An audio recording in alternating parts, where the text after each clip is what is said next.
Millionaire CEO walked in with his fiancée. Heart stopped when he saw his ex receiving graduation degree, holding their son. Hi, my beautiful family, your own family story channel.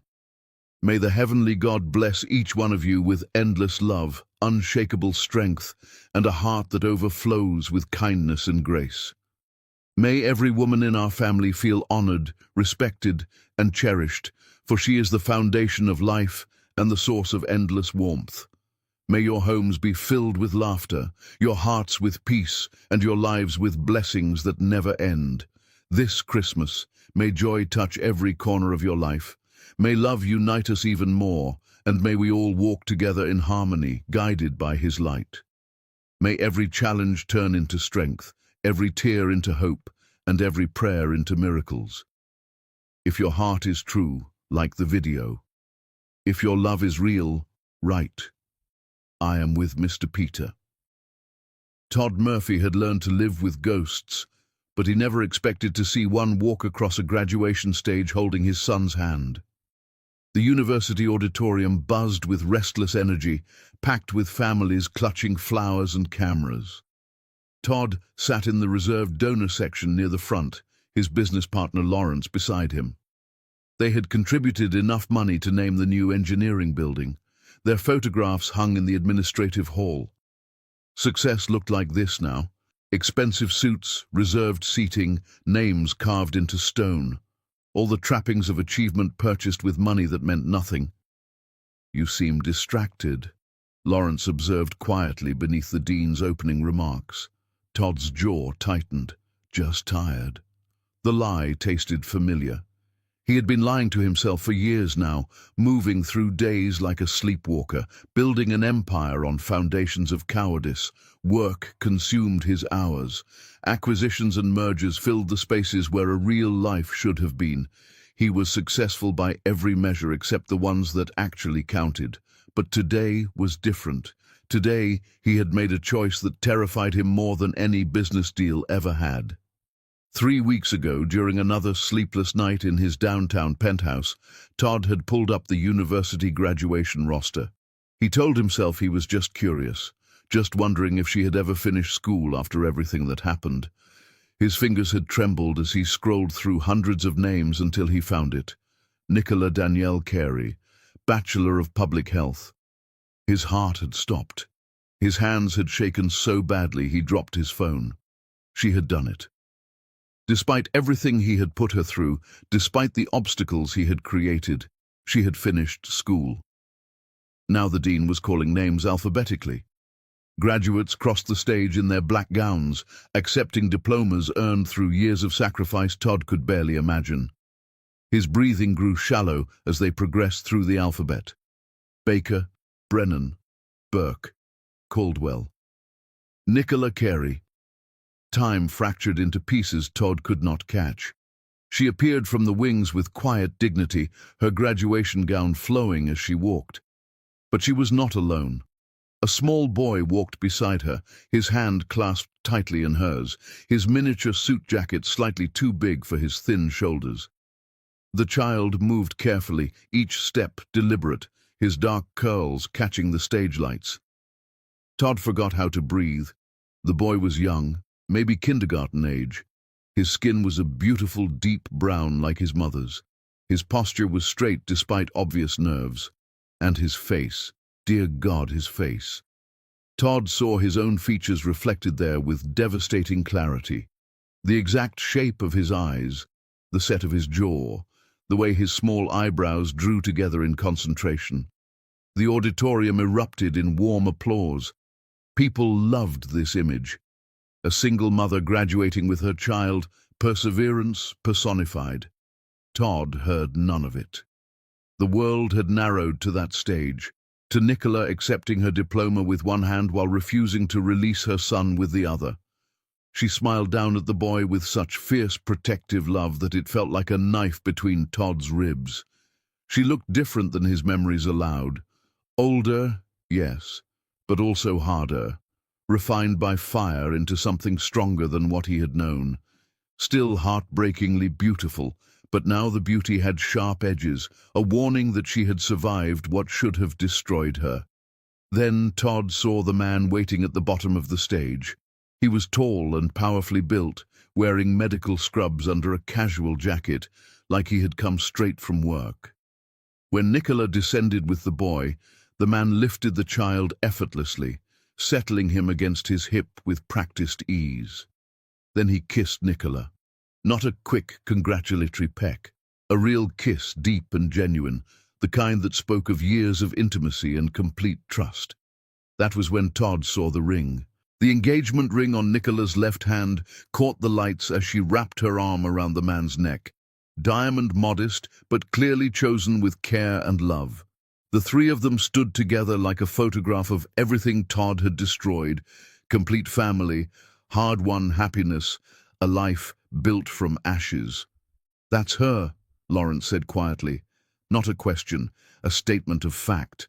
Todd could not form words, could not move, could only watch as Nicola's mother Geneva joined them, with tears streaming down her weathered face.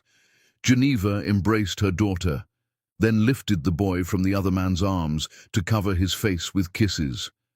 The child laughed, that pure sound of joy only children possess, and something cracked inside Todd's chest. More names were called, more graduates crossed the stage toward futures they had earned. The ceremony continued because the world did not stop for private devastation. It never had.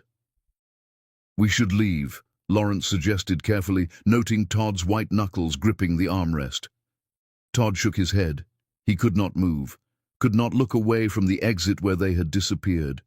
His son, their son, the child he had never met, never held, never acknowledged, walking away, calling another man father. His phone buzzed insistently in his pocket. Vanessa Klein, his fiancée, texting about wedding cake tastings and venue walkthroughs. Their wedding was 8 weeks away, invitations ready to mail, deposits paid. His parents thrilled about the merger of two powerful families, the strategic alliance dressed up as romance. Vanessa was successful, beautiful, ambitious. Everything that looked right on paper.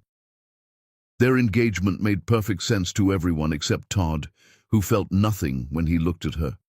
No passion, no connection. Just the grim recognition that he was making the same mistake again, choosing what appeared correct over what was real. But when Todd closed his eyes, he saw Nicola's smile aimed at someone else. Saw his son sleeping against another man's shoulder. Saw the ghost of the life he had murdered rising up whole and healthy and moving forward without any space for him in it. "Todd." Lawrence's voice held warning now. "Whatever you're thinking, don't do it." "I'm not thinking anything. You're thinking about going after her. I can see it in your face. Don't. She's moved on. She's happy. You have Vanessa. You have the company. Let this go." Todd stood abruptly, his chair scraping against floor, loud enough that nearby donors glanced over with disapproval. "I need air." He pushed through the crowded auditorium, ignoring murmured congratulations from other benefactors who recognized his name from the donor wall. Outside, the spring evening felt thick and suffocating despite the gentle breeze. Families gathered in celebration on the lawn, taking photographs, making dinner plans, living normal, happy lives that seemed impossible now. Todd walked until he found empty steps behind the building where no one would see him. He sat down heavily, expensive suit wrinkling against stone, and tried to remember how to breathe around the weight crushing his lungs. When had he become this person? When had he learned to walk away from the only thing that had ever truly mattered? He knew the exact moment, could trace the trajectory of his cowardice back to a single night, a single hospital room, a single choice that had detonated his entire existence. Nicola had been bleeding. The pregnancy, everyone said, was too early, too risky, too complicated. She had called him from the emergency room, her voice small and terrified in a way he had never heard before. "Todd, please come. Something is wrong. I'm scared. The doctors say I might lose the baby." He had driven to Sacred Heart Hospital in a daze, hands numb on the steering wheel. Found her in a curtained bay in the ER, IV in her arm, beautiful face grey with fear and pain. The nurse had been kind but clinical, explaining severe cramping and bleeding, monitoring required. The next day would determine if the pregnancy was viable. Todd had sat in the plastic chair beside her bed while machines beeped warnings and medical staff came and went with sympathetic expressions. The doctor had been blunt, a tired man at shift's end with no time for softening hard truths. High-risk situation, possible miscarriage. We'll monitor closely but understand the next few weeks are critical, no guarantees. And Todd had looked at Nicola, really looked at her, and seen his entire future collapsing. Saw his parents' disappointment, saw his inheritance threatened, saw the partnership at his father's firm evaporating, saw everything he had worked toward dissolving because of one night, one mistake, one complication he had never planned for. "I can't do this," he had whispered. Nicola had turned to him, eyes huge in her pale face, IV tubing trailing from her arm. "What?" "This is too much. I need time to think. I'm not ready for this. Todd, I'm scared. Please don't leave me here alone." But he had. He had stood up from that chair while she begged him to stay, walked out of that emergency room while nurses stared, driven home to his apartment and turned off his phone, told himself he just needed space, just needed hours to process everything. The hours became days. Her calls went to voicemail. Her texts piled up unread. His parents invited him to dinner and he went, sat there eating expensive food while Nicola lay alone in a hospital bed carrying his child. When his mother asked if he was seeing anyone seriously, he said no. When he finally returned to Sacred Heart after 3 days of silence, the nurse told him Nicola had been discharged. Her mother had checked her out, taken her home. When Todd tried calling, her number was blocked. He went to her apartment and found it empty, a for rent sign posted. Geneva refused to tell him where they had gone. Eventually, Todd stopped trying, convinced himself it was for the best, told himself the pregnancy had probably ended anyway, and Nicola just needed space to heal. He went back to work, accepted the partnership, made his parents proud. And the whole time, his son had been growing inside her, being born, learning to walk and talk, living a whole life Todd knew nothing about. Now that child was calling another man father, and Nicola was marrying someone who deserved her. Todd's phone rang. Vanessa. He declined the call and immediately received a text. "Where are you? The wedding planner has been waiting 40 minutes. He stared at her name on the screen, then typed back, "Cancel it." 3 dots appeared, disappeared, appeared again. His phone rang immediately. He let it go to voicemail. The sun was setting now, painting the campus in gold and amber. Families continued departing, cars streaming toward celebrations Todd would never be part of. Somewhere in that exodus, Nicola was probably buckling his son into a car seat. Her fiancé was probably driving them to dinner. They were probably laughing, planning their wedding, building the future that should have been Todd's if he had been brave enough to claim it. Lawrence found him an hour later, still on those steps. "Vanessa called me. She says you told her to cancel the wedding." "I did." "Todd, I can't marry her, Lawrence. I don't love her. I'm not sure I even like her. I'm marrying her because she's what my parents want, what looks right, what makes sense on paper. But I can't do it."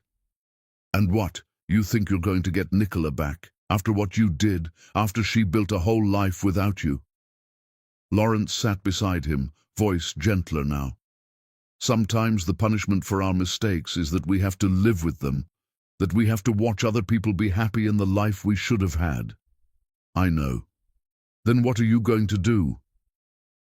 Todd looked at his hands, the hands that had signed away his future, that had turned off his phone while Nicola bled, that had chosen cowardice over courage at every turn. "I don't know yet, but I can't keep pretending I'm fine. I can't keep living like this." "Then figure it out. But don't hurt her again. She survived you once. Let her stay, survived." After Lawrence left, Todd sat alone in gathering darkness and made a decision that terrified him. He pulled out his phone and dialed a number he had not used in years. The private investigator answered on the second ring. "Raymond Cho." "I need you to find someone," Todd said, his voice steady despite the storm inside him. "I need to know everything about what happened after I left." There was a pause. "This is about a woman." "Yes. You want me to dig up her past. I want you to show me what I destroyed. I want to see every single piece of damage I caused. Can you do that?" Another pause. Then, "It won't be pleasant. I don't deserve pleasant. I deserve to see the truth." 72 hours. I'll send you everything." Todd ended the call and sat in darkness, waiting for judgment he had spent years running from. Somewhere across the city, his son was probably being tucked into bed by a man who had earned that privilege. His son who had his eyes and his mother's strength and another man's last name. And Todd was exactly where he deserved to be, alone with his ghosts, waiting for the reckoning he could no longer avoid. Chapter 2. The Price of Knowing. The report arrived at 2 in the morning on a Saturday, delivered via encrypted email while Todd sat in his downtown office unable to sleep. He had not gone home since the graduation ceremony 3 days ago, had not answered Vanessa's increasingly furious calls demanding explanation, had not attended the emergency board meeting his father called to discuss his erratic behavior, just sat here in the dark watching city lights and waiting for Raymond Cho to send evidence of his sins. His phone lit up with notification. New email. Subject line: Carey investigation. Complete report. Todd's hands trembled as he opened the attachment. 47 pages, photographs, medical records, financial documents, the systematic destruction of a woman's life laid out in clinical detail for his consumption. He started reading, each word a hammer blow. Subject: Nicola Danielle Carey, born October 19th. Current residence: 2847 Riverside Avenue, apartment 4B. Employment: Community Health Outreach Coordinator, Riverside Medical Center. Annual salary $48,000. Education: Bachelor of Public Health, graduated this spring after 7 years of part-time enrollment. 7 years. Should have taken 4. Todd kept reading, stomach churning. Subject became pregnant during senior year of undergraduate studies. Father of child departed during high-risk pregnancy complications requiring emergency hospitalization. Subject's mother, Geneva Carey, sold personal residence at 1243 Oak Street to cover medical expenses related to pregnancy. Sale price, $195,000. Property had been in Carey family for 32 years. Todd stopped breathing. Geneva's house. The house where Nicola had grown up, where Geneva had planted rose bushes after her husband died, where she had hosted neighborhood barbecues and built memories. Sold to pay for medical bills that existed because Todd had abandoned Nicola in an emergency room. He forced himself to continue reading, even though every word felt like swallowing broken glass. Subject experienced severe preeclampsia at 34 weeks gestation requiring emergency intervention. Emergency cesarean section performed at Sacred Heart Hospital on March 7th. Infant Scott Thomas Carey, born premature at 4 pounds 2 ounces, spent 17 days in NICU due to respiratory complications and low birth weight. Total medical costs, $243,000. Insurance covered $112,000. Subject and mother Geneva Carey personally responsible for remaining balance of $131,000. The numbers swam before Todd's eyes. $131,000, more than Geneva's house had sold for. He scrolled down and found payment records stretching back years. Monthly installments of $300, sometimes $400, sometimes just $100, when that was all they could manage. They were still paying it off, still drowning in debt from saving Todd's son's life, while Todd signed contracts and attended charity galas. Subject withdrew from university during final semester due to financial constraints and childcare responsibilities. Resumed part-time enrollment 18 months after giving birth. Worked multiple simultaneous jobs to support child and pay medical debt. Overnight custodian at Riverside Medical Center. Weekend receptionist at dental office. Freelance medical transcription from home. Geneva Carey worked as home health aide despite severe arthritis in both hands to help with childcare and living expenses. Todd's vision blurred. Nicola had scrubbed floors while pregnant, had typed medical notes at 3 in the morning while their son slept, had built a life from absolute nothing while Todd complained about the stress of managing quarterly reports. Geneva had worked despite hands twisted with arthritis, bathing and feeding elderly patients to earn money for her daughter and grandson. The report included photographs. Todd clicked through them knowing each image would destroy him further. Nicola's old apartment building, paint peeling, bars on windows, trash overflowing from dumpsters. The dental office where she had worked weekends, squeezed between a liquor store and a check-cashing place in a neighborhood where people went because they had no better options. Geneva's hands, gnarled and swollen, still changing diapers for patients because her daughter needed help. Then the hospital records. Scott's NICU stay documented in painful detail. Respiratory distress syndrome, feeding tube, oxygen support, phototherapy for jaundice, day-by-day notes charting a tiny baby's fight for survival, mother present at all times, the note said, sleeps in chair beside incubator, asks detailed questions about every medication and procedure. Father, unknown, unknown, as if Todd had never existed. As if his son had been born from Nicola's will alone, with no biological father to acknowledge or claim him. More photographs followed. Scott as an infant, thin and fragile-looking, tubes and wires attached to his small body. Scott as a toddler, healthier now, but still small for his age. Scott starting kindergarten in clothes that were clearly second-hand, but meticulously cared for, every button sewn tight, every stain scrubbed clean. Then recent photographs, the ones Raymond had taken over the past 3 days, Nicola and Scott at a park, her pushing him on swings while he laughed with pure joy. Scott at school pickup, running into Nicola's arms like she was his entire world. The two of them at a grocery store, Scott helping put items in the cart, both of them counting change carefully to stay within budget. Normal moments, happy moments. A life that had not just survived Todd's absence, but had somehow flourished despite it. Then the man appeared in the photographs. Damien Ross, the report stated. Age 34. Pediatric nurse at Riverside Medical Center, Navy veteran honorably discharged after 8 years of service, no criminal record, no debt, excellent credit.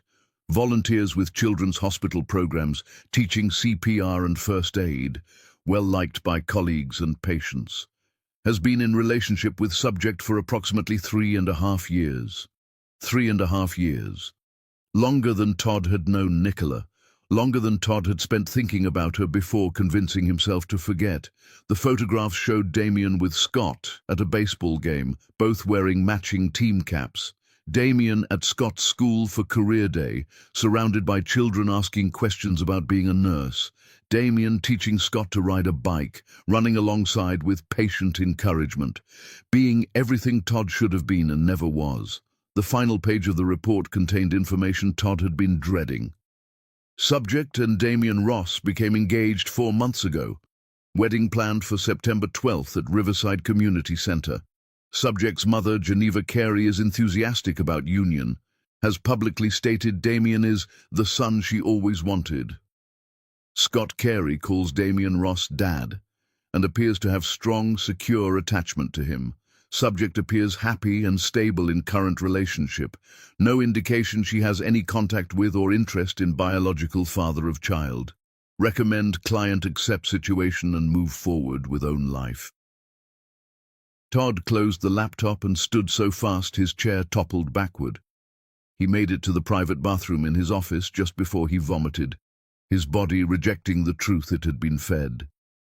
When there was nothing left, he collapsed on cold tile and wept for the first time since childhood. He cried for Nicola scrubbing floors while 9 months pregnant, for Geneva selling her home and working despite crippling arthritis, for Scott fighting to breathe in a plastic box, his mother's face the only constant in a terrifying world, for all the birthdays and first words and midnight fevers Todd had missed, for the good man who had stepped into the role Todd abandoned and done it better than Todd ever could have. But mostly he cried for himself, for the realization that he was not the hero of this story arriving to fix his mistakes. He was the villain, the obstacle they had overcome, the cautionary tale Nicola probably told herself about why she should trust Damien, because at least he was not Todd. His phone rang, cutting through his breakdown. His father's name on the screen. Todd ignored it. Voicemail notification appeared. He played it on speaker, his voice echoing in the marble bathroom. "What the hell is going on? Vanessa's father called me. She says you cancelled the wedding. The board is concerned about your mental state. Clients are asking questions. You need to get your act together immediately and call me back. This is unacceptable." Todd deleted the message without responding. His father had been thrilled when Todd left Nicola all those years ago, had called it making the smart choice, had increased Todd's position at the firm as reward for choosing ambition over responsibility. His father's approval had been worth destroying the woman Todd loved and abandoning his unborn child. Another call, Lawrence this time. Todd answered because Lawrence at least deserved that much. "Where are you?" Lawrence asked without preamble. "Office. It's 2 in the morning. I'm aware." Silence stretched. Then, "Did you get the report?" "Yes." "How bad is it?" "Worse than I imagined, and I imagined it would be catastrophic." Todd's voice was hollow, scraped clean of emotion. "She almost died, Lawrence. The pregnancy almost killed her. Scott spent over 2 weeks in the NICU fighting to survive. They've been drowning in medical debt for years. Geneva sold her house, Lawrence, the house her husband built for her before he died, sold it to save my son's life while I was building an empire and pretending none of this existed. And you didn't know any of this." "I didn't want to know. I ran away and told myself she would be fine, that the pregnancy probably ended and she just needed time. I lied to myself for years because the truth was inconvenient." "What are you going to do?" Todd looked at his reflection in the bathroom mirror. Expensive suit rumpled, hair disheveled, eyes red from crying. He looked like what he was, a man who had lost the right to call himself a man. "I'm going to see her." "Todd, no, that's a terrible idea. She's moved on. She's getting married. Your son has a father who shows up for him. What do you think showing up now will accomplish?" "I don't know. But I can't just do nothing. I can't let them disappear into a life I know nothing about." "Why not?" "That's exactly what you did before. You disappeared on them. Why is it different now?"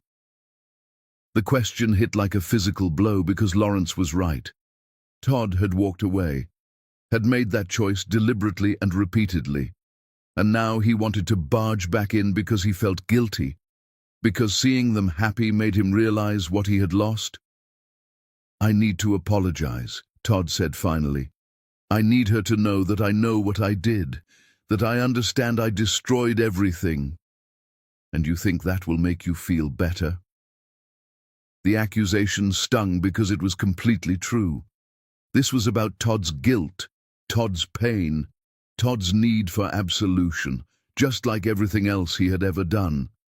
"No," Todd admitted, "but I have to try anyway." Lawrence sighed deeply. "Then don't go to her house, don't ambush her. If you really want to do this, at least give her warning. Let her decide if she wants to see you. Write her a letter. Tell her you saw her at graduation. Tell her you know about Scott. Ask if she would be willing to meet. And if she says no, you respect that. You leave her alone. Can you do that?" Todd did not know if he could.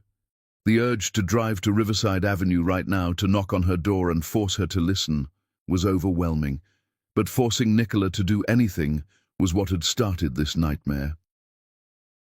"I'll write a letter," he said. After hanging up, Todd sat at his desk with blank paper in front of him for over an hour. How did you apologize for destroying someone's life? How did you fit years of regret into words that would not sound hollow and self-serving? Finally, he began to write, his hand shaking so badly the letters came out jagged and desperate. "Nicola, I saw you at graduation. I saw Scott. I know I have no right to contact you after what I did. I know I lost any claim to you or to our son when I walked out of that hospital room years ago. But I need you to know that I understand now. I hired someone to find out what happened after I left, and I have spent the past few hours reading about every sacrifice you made, every obstacle you overcame, every way my cowardice nearly destroyed you. I am not asking for forgiveness. I don't deserve that. I am not asking to be part of your life. You clearly built something beautiful without me. I just need you to know that I am sorry, that I was wrong about everything, that abandoning you is the worst thing I have ever done, and I will carry that weight until I die. If you are willing to meet with me, even for 5 minutes, I would be grateful beyond words. If not, I will respect your decision and never contact you again. Todd." He read it 3 times, hating how inadequate every word sounded, then sealed it in an envelope before he could change his mind. Drove to Riverside Avenue at 3 in the morning and left it in her mailbox, his hands shaking so badly he nearly dropped it. Then he went home to his empty penthouse and waited for judgment he no longer had any right to avoid. Chapter 3. The Confrontation. 4 days passed like torture. Todd existed in a fog of his own making, unable to eat or sleep or focus on anything except his phone. Waiting for Nicola's name to appear, waiting for acknowledgement or condemnation or anything except this suffocating silence. His father showed up at his penthouse on the 3rd day, letting himself in with the spare key Todd had foolishly provided years ago. "What is wrong with you?" His father's voice echoed through the marble foyer. "Vanessa's family is threatening lawsuit. The board voted to suspend you pending psychological evaluation. Clients are pulling contracts. You're destroying everything I built." Todd looked up from where he sat on his couch, still wearing yesterday's clothes. "Everything you built. Not me, you. And you know what? I don't care. Sell the company, fire me. Do whatever you need to do. I'm done pretending any of it matters." His father's face went purple with rage. "This is about that woman, isn't it? The one who got pregnant and tried to trap you. I told you walking away from her was the smart choice. I told you she would ruin your life if you let her. Her name is Nicola, and she never tried to trap anyone. She got pregnant and I abandoned her in a hospital room while she was bleeding and terrified. That's the truth you never wanted to hear. I'm a coward who chose his inheritance over the woman he loved and the child she was carrying, and you rewarded me for it. I saved you from making the biggest mistake of your life? No, you helped me make the biggest mistake of my life, and I hate you for it, almost as much as I hate myself." His father stared at him like he was a stranger. "You're having some kind of breakdown. You need help. I need you to leave, and don't come back. We're done." After his father left, slamming the door hard enough to rattle windows, Todd sat in silence, wondering if burning every bridge was liberation or just another form of cowardice. Either way, it changed nothing. Nicola still had not responded to his letter. On the 5th day, his phone finally rang with an unknown number. Todd answered before the 2nd ring. "Hello?" Silence. Then a woman's voice, hard and cold as winter. "This is Geneva Carey." Todd's heart stopped. Nicola's mother. The woman whose house he had cost. "Geneva, do not speak. Just listen." Geneva's voice could have cut diamond. "My daughter received your letter. She cried for 2 hours after reading it." 2 hours, Todd. Do you understand what that means? You hurt her again. Even your apology hurt her. "I'm sorry, I didn't mean—" "I said do not speak." The command in her voice made Todd's mouth snap shut. "I told Nicola to burn that letter and forget you exist. I told her you don't deserve 5 seconds of her time, let alone a meeting. I told her that you had your chance years ago and you walked away, and now she should let you live with that choice forever. Do you know what she said? Todd could barely whisper. What? She said she needs to see you, one time. To say things she has needed to say for years. So against my better judgment, against every instinct I have, I am calling to tell you where and when. But hear me clearly, Todd Murphy. If you hurt my daughter again, if you say one single thing that makes her cry, if you bring any more pain into her life, I will make it my life's mission to destroy everything you have left. Do you understand me? Yes. Saturday, 10 in the morning, Riverside Park, North Entrance. Nicola will meet you there. Come alone. Do not be late, and do not expect anything from her except what you deserve. The line went dead. Todd sat motionless for a long moment, Geneva's words echoing in his empty rooms. Nicola had cried for 2 hours. His letter, his attempt to express remorse, had only caused more damage. Of course it had. Everything he touched turned to ash. But she had agreed to see him. Why? What could she possibly want to say that a letter could not convey? Unless she needed to tell him face to face exactly how much she hated him. Maybe that was what this was. A chance for her to unleash years of justified rage while he stood there and took it. He deserved that. Deserved worse than that. Saturday morning arrived with agonizing slowness. Todd had not slept more than a few hours total since Geneva's call. He wore jeans and a simple shirt. Nothing expensive or showy. Drove to Riverside Park 30 minutes early and waited near the north entrance, his stomach in knots so tight he thought he might be sick. At exactly 10, he saw her walking up the path. Nicola looked beautiful and untouchable in a simple sundress, her hair pulled back in a no-nonsense style, no jewelry except a watch, no engagement ring. She must have left it home deliberately. Her face was composed, but her eyes were hard as stone, years of pain compressed into that single expression. Todd stood up from the bench where he had been sitting, his legs unsteady. Nicola. She stopped about 10 feet away, maintaining distance like he was contaminated. I'm only here because I need you to hear certain things.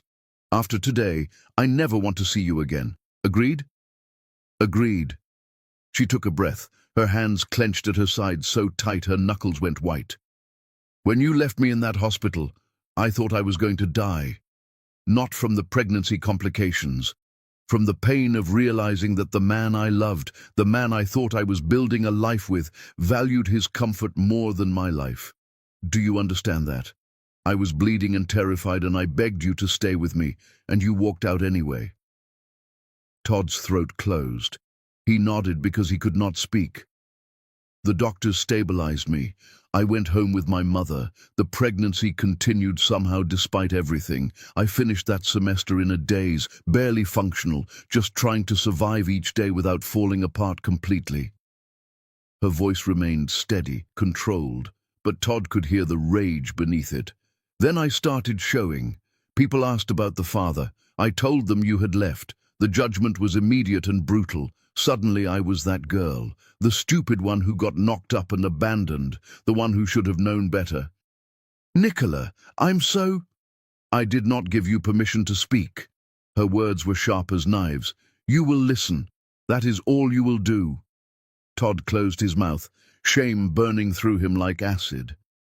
I had to drop out of school because I couldn't afford tuition and childcare, couldn't work full days because of pregnancy complications.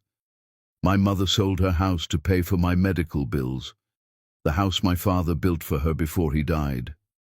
32 years of memories sold because I needed emergency surgery and the insurance wouldn't cover everything.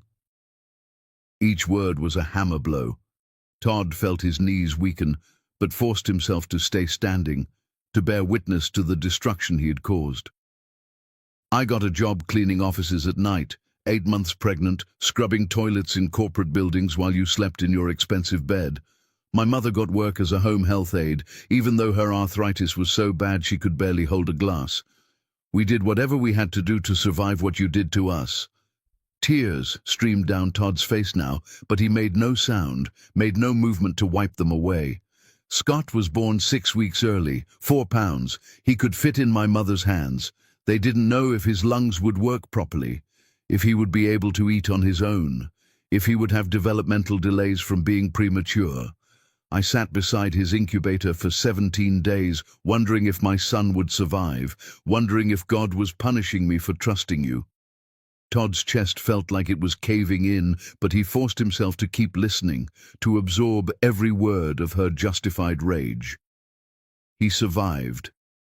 And I decided that day that I would give him the best life possible no matter what it took, that he would never feel abandoned, never wonder if he was wanted, never question whether he was loved. So I worked 3 jobs. I went back to school part-time. I did everything humanly possible to build a stable life for him while you built your empire and pretended we didn't exist. She paused, her chest rising and falling with controlled breaths. When she continued, her voice was quieter but no less devastating. Then I met Damien. He was Scott's nurse when Scott got pneumonia and had to be hospitalized again. The medical bill for that nearly destroyed us financially. Damien noticed I was sleeping in a chair beside Scott's bed. Noticed I hadn't eaten in days. Noticed I was barely holding it together. He brought me food from the cafeteria. He explained every medication in language I could understand. He was kind when I had forgotten what kindness looked like. Todd's hands shook. He shoved them in his pockets to hide the trembling. We started talking, then dating. He met Scott and didn't run away screaming at the responsibility. He showed up for soccer games and school plays. He helped with homework. He was there when Scott had nightmares. He earned the right to be called father through years of consistent presence. Do you understand? He earned it. I know, Todd whispered, his voice breaking. You know nothing. You know facts on paper, statistics from a report. You don't know what it feels like to hold your dying child and have no one to share that fear with. You don't know what it feels like to work 16-hour days and still wonder if you can make rent. You don't know what it feels like to watch your mother sell her home because of your mistakes. You're right. I don't know. I will never know. And I hate myself for that. Nicola's expression didn't soften. Your self-hatred means nothing to me. I didn't agree to this meeting so you could feel better about your guilt. I agreed because I needed you to understand that my life went on, that I built something beautiful from the ashes you left, that Scott is happy and healthy and loved, that I'm marrying a good man who has never once made me question his commitment. I understand. Do you?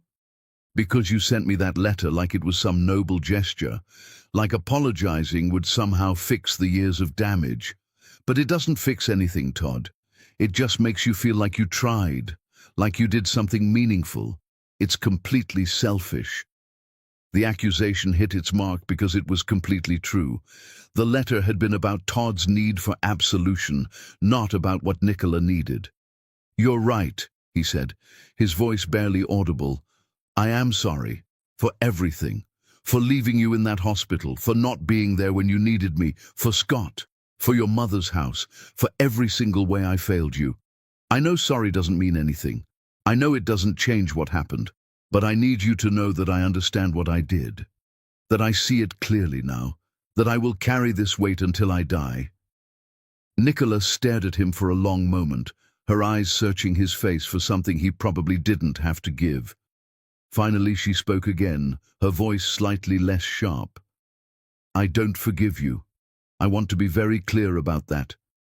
I will never forgive what you did to me and Scott.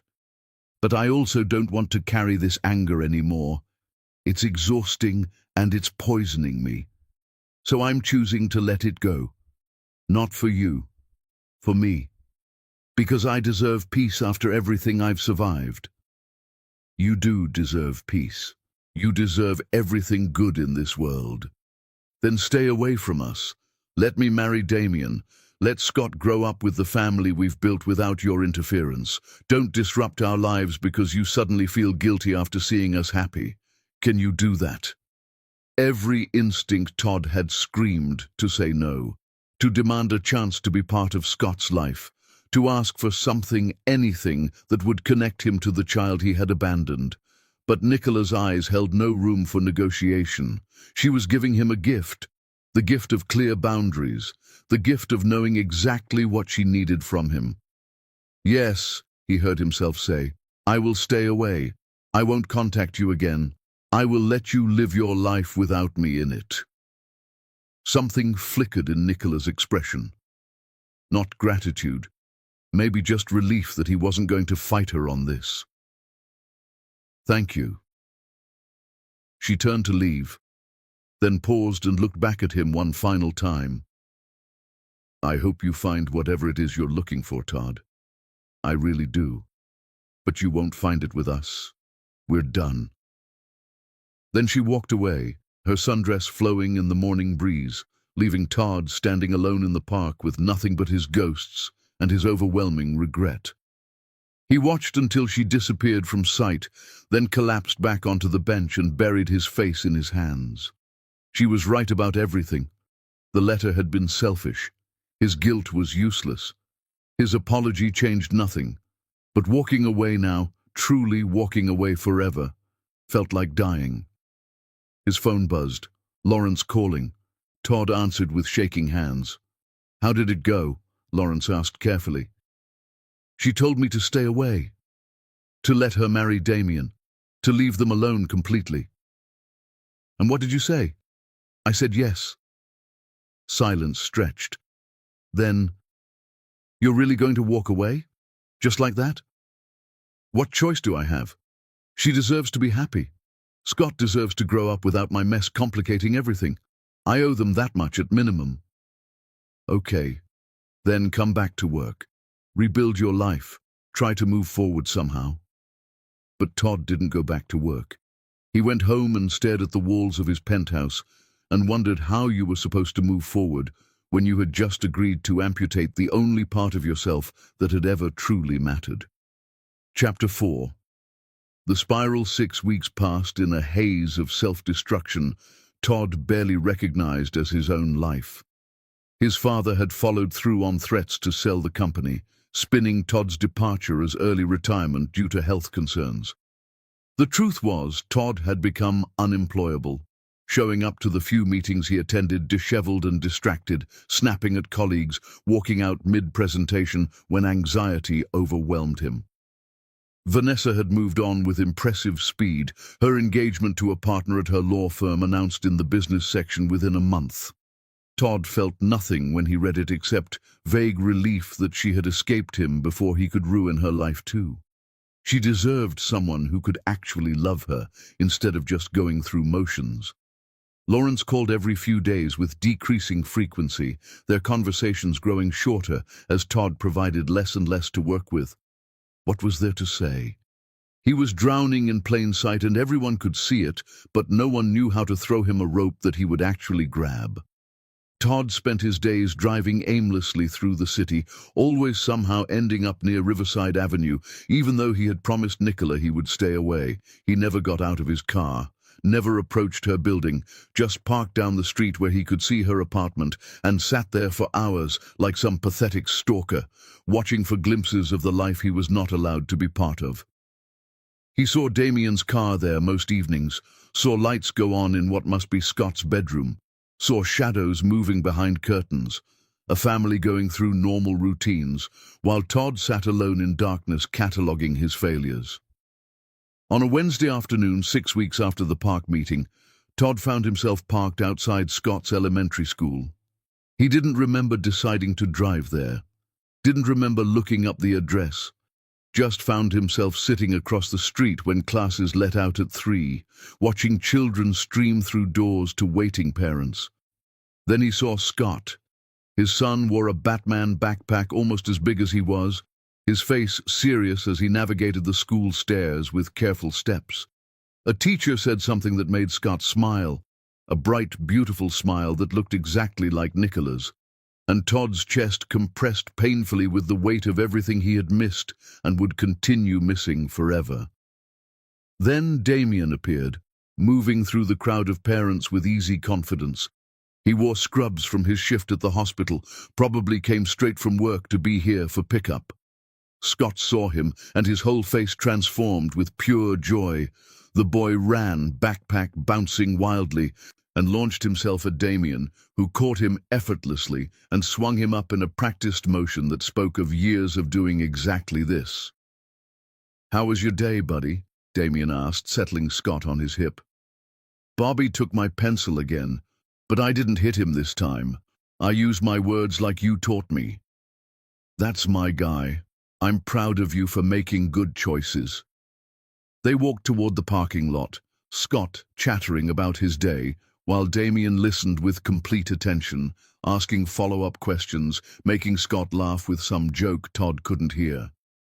Todd watched them get into a modest sedan, watched Damien buckle Scott carefully into his car seat with the efficiency of someone who had done this thousands of times, watched them drive away toward home and dinner and homework and all the normal, beautiful moments of family life.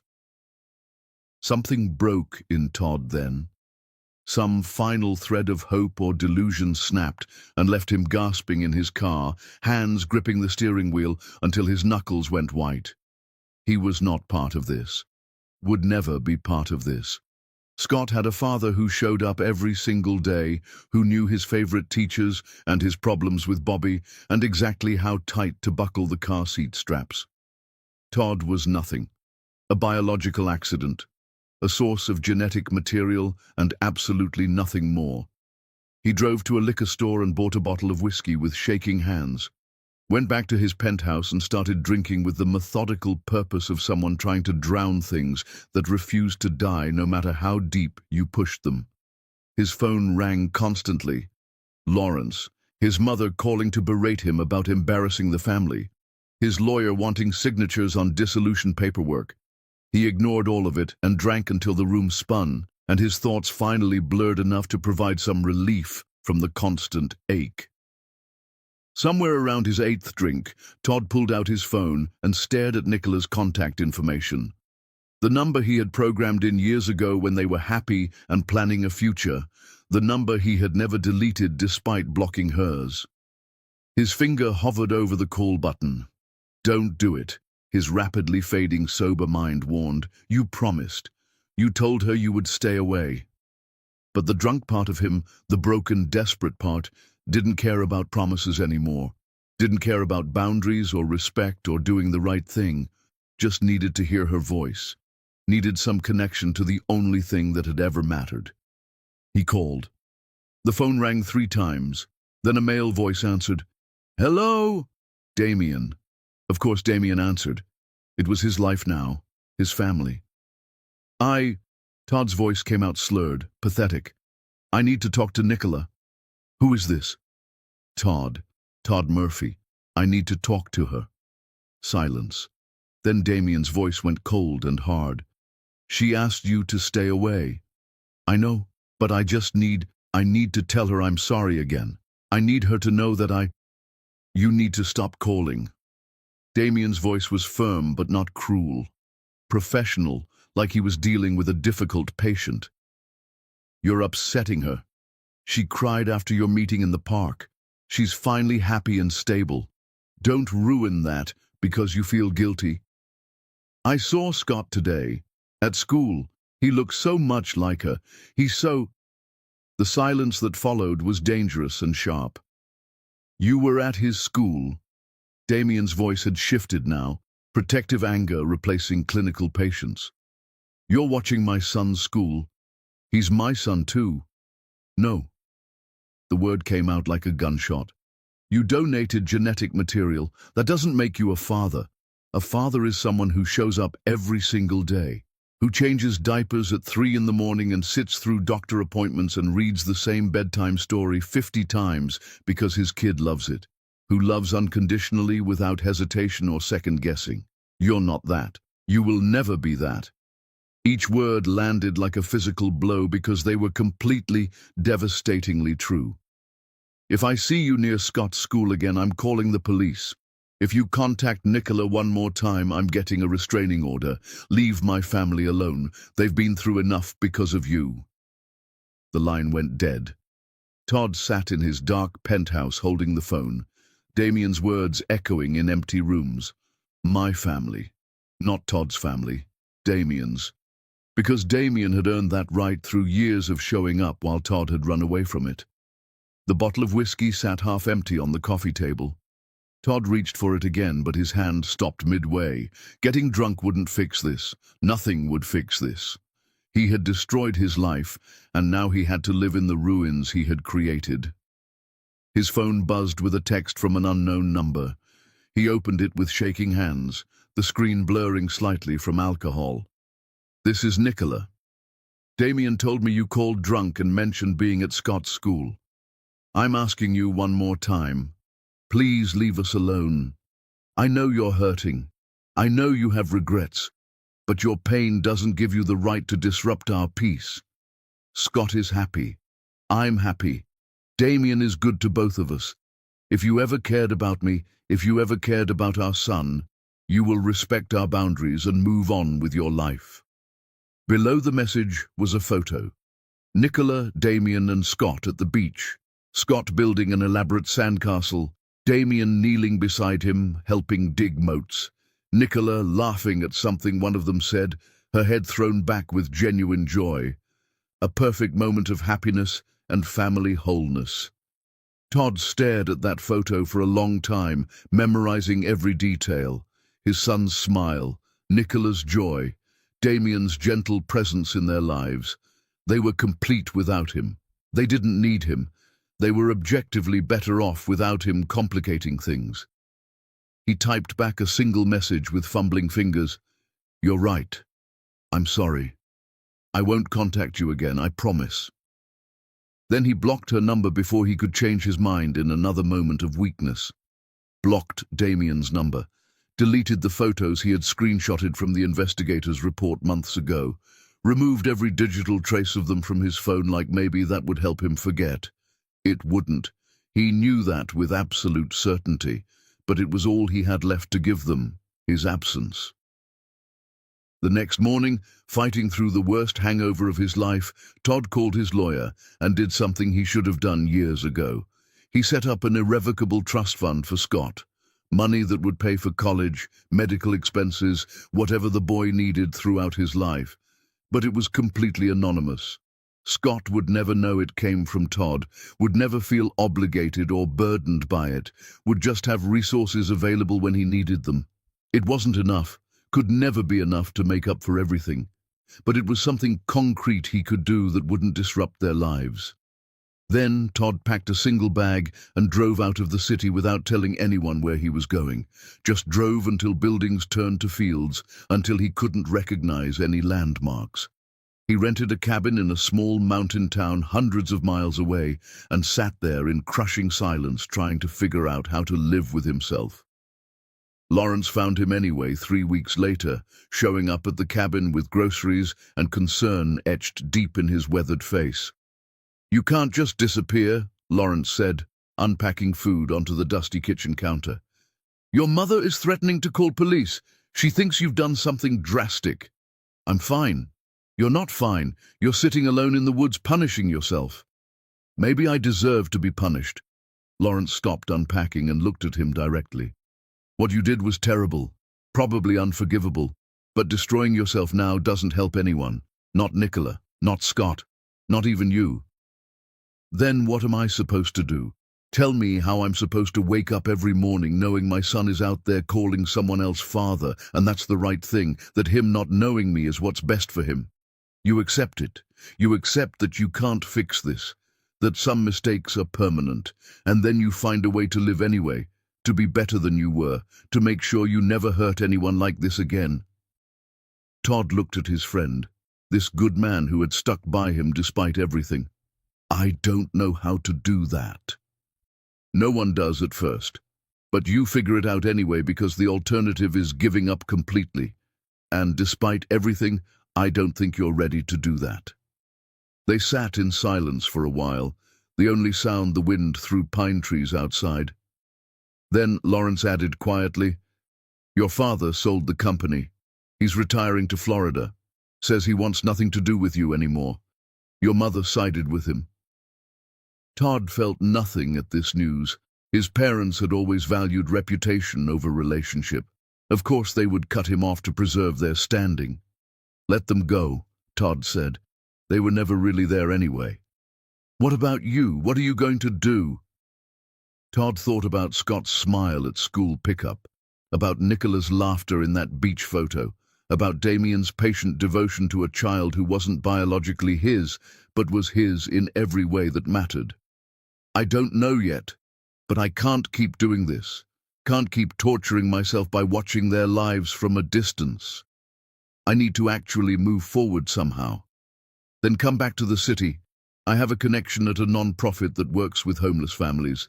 They need someone to run their grant writing program. It's not glamorous.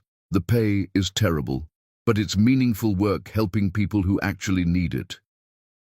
Todd considered this, working to help other families even though he had destroyed his own.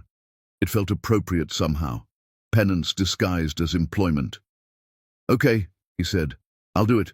It took another 2 weeks before Todd felt ready to return to the city. He found a modest apartment in a neighborhood he had never lived in before, somewhere with no memories attached. Started the non-profit job and threw himself into work with intensity that bordered on obsessive. He managed programs for homeless youth, spent 14-hour days writing grants and organizing resources, worked until he was too exhausted to think about anything except sleep. It helped slightly. Having purpose that wasn't connected to his own pain, helping other people's children since he couldn't help his own, and he kept his promise, didn't drive past Nicola's house, didn't look them up online, didn't break his word again. The anonymous trust fund deposited money monthly, but that was his only connection to Scott's life. It should have been enough, should have brought some peace. But every night Todd lay awake in his empty apartment and wondered if this was it. If this was what the rest of his life looked like, working to help strangers while his own son grew up calling someone else father. And he had no answer except the same one he'd had since the beginning. Yes, this was exactly what he deserved. Chapter 5. The call 3 months passed in this new rhythm of penance and isolation. Todd worked himself to exhaustion at the non-profit, managing programs that helped families in crisis find housing and resources. The irony wasn't lost on him, spending his days helping keep families together when he had destroyed his own, but the work was meaningful, and he was good at it, channeling his self-hatred into something productive for once. He lived simply now. The penthouse was gone, sold to pay off debts from the company dissolution. His new apartment was small and sparse, just a bed and a desk and a kitchen he barely used. No photographs on the walls, no mementos, just empty space that matched the emptiness inside him. Lawrence visited occasionally, checking on him like someone monitoring a patient they weren't sure would survive. They didn't talk about Nicola or Scott. There was nothing left to say on that front. Todd had made his choice to stay away, and he was sticking to it, even if it felt like dying slowly from the inside out. Then Geneva called. Todd stared at her name on his phone for 3 rings, his heart suddenly racing. Geneva never called. She had made her position clear, stay away from her daughter and grandson or face consequences. So why was she calling now? He answered on the 4th ring. "Geneva?" Her voice was shaking in a way he had never heard before. "Scott is sick." The world tilted violently. "What?" "He's been in the hospital for 3 days. They can't figure out what's wrong. High fever that won't break. Trouble breathing. Fatigue so severe he can barely stay awake. Nicola hasn't left his side. Damien is working double shifts trying to pay for specialists who keep running tests that show nothing." Todd was already grabbing his keys, his hands suddenly cold and numb. "What hospital? What room number?" "Sacred Heart, Pediatric ICU, room 412. "But Todd, wait, you need to understand something. Nicola doesn't know I'm calling you. She would be furious if she found out. But I need you to listen to me very carefully." "I'm listening." "The doctors finally figured out what's wrong. Scott has a rare blood disorder. He needs a bone marrow transplant. They found a match through the registry, but the donor family is demanding $200,000 to go through with it. Insurance is calling it experimental and won't cover the full cost. We've scraped together maybe $70,000 between all of us. We're short $130,000, and the donor family says they won't wait. Todd was already in his car, phone on speaker as he started the engine. "Give me the hospital administrator's contact information. I'll wire the money today, right now, whatever they need." "Todd, wait. You can't just show up there. Nicola thinks she can handle this herself. She's been calling every charity, every foundation, trying to raise money. If she sees you just appear with cash, I don't care what she thinks of me. My son needs a transplant and I have the money. I'm coming. If you do this, there's no staying anonymous anymore. She'll know you paid for it. She'll know you were involved. Good. Let her know. Let her hate me for it if that's what she needs. As long as Scott gets what he needs, I don't care about anything else." He could hear Geneva breathing heavily on the other end of the line. "You've changed." "No. I just finally understand what matters. And it's not my pride or my comfort or my need to be forgiven.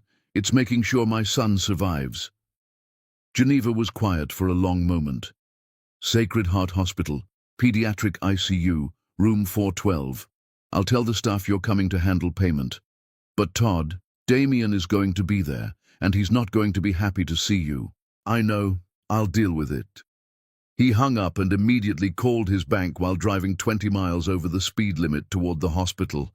The bank manager tried to verify the legitimacy, tried to warn him about potential scams, but Todd didn't care about due diligence or protecting himself. If there was even a chance this was real, even a chance Scott needed this money, he would pay it 10 times over without hesitation. "Wire $150,000 to Sacred Heart Hospital's account immediately," he told the manager. "Mark it for Scott Carey's medical expenses. I want confirmation within the hour that it's been received." Sacred Heart Hospital looked exactly the same as it had years ago when Nicola had lain in an emergency room bed bleeding and terrified while Todd walked away. The same automatic doors, the same antiseptic smell, the same oppressive feeling that lives hung in balance here. Todd's hands shook as he crossed the lobby toward the elevators. Pediatric ICU, 4th floor. He found room 412 and stopped outside the door, his heart hammering so hard he thought it might break through his chest. Through the small window in the door, he could see Nicola sitting beside a hospital bed. Scott lay there looking impossibly small and fragile, oxygen tubes in his nose, IV lines snaking from his thin arms, monitors beeping rhythmically beside him. Nicola held his hand and talked to him quietly, her face drawn with exhaustion and fear that aged her years. Damien stood on the other side of the bed, his hand on Nicola's shoulder, both of them focused entirely on the child between them, a family in crisis, united in fear and love and determination to save their son. Todd raised his hand to knock, then hesitated. This was their moment, their family, their crisis. He had no right to intrude on this private pain. But Scott was his son too, biology aside, and he had money that could help when nothing else could. He knocked before he could talk himself out of it. Damien looked up first. His expression went from tired to furious in an instant when he recognized Todd through the window. He said something sharp to Nicola and moved toward the door, clearly intending to block Todd's entry and probably throw him out physically if necessary. But before Damien reached it, the door opened and Geneva stood there. "Let him in," she said firmly, her voice brooking no argument. "Geneva, what the hell?" Damien started. "I called him. Scott needs that transplant. Todd has the money. Let him in." Damien's jaw clenched so tight Todd could see muscles jumping, but he stepped aside. Todd entered the room and his entire world narrowed to the small figure in that hospital bed.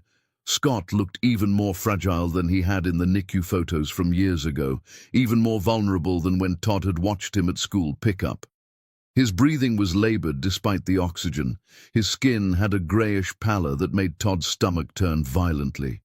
He was so young, so small, and he was fighting for his life while Todd had been sitting in his apartment wallowing in self-pity.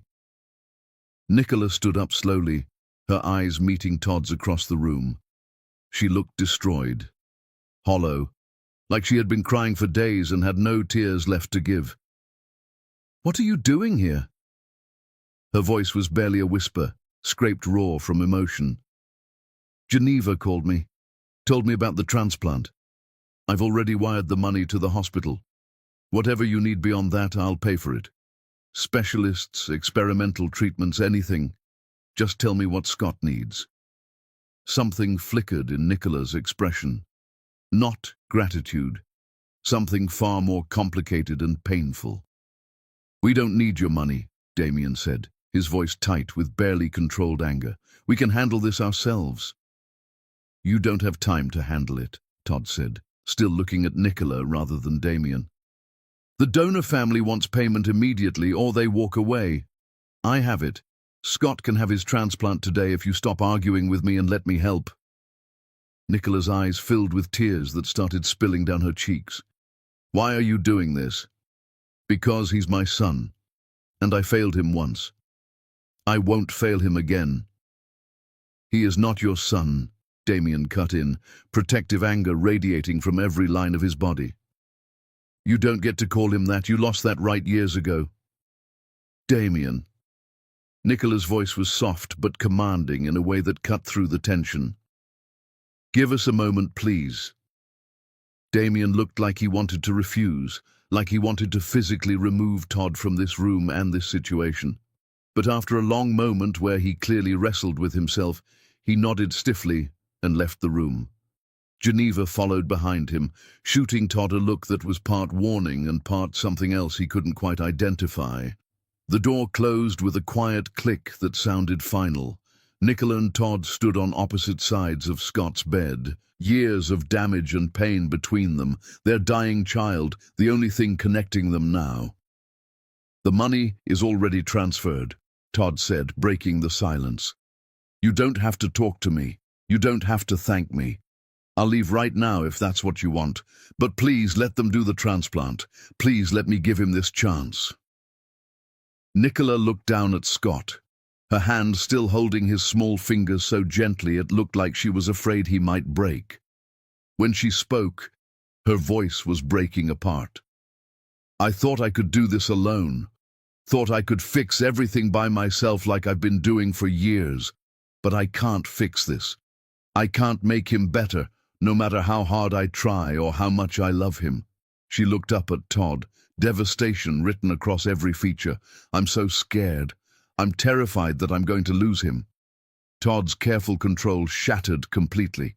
He moved around the bed without thinking and pulled Nicola into his arms.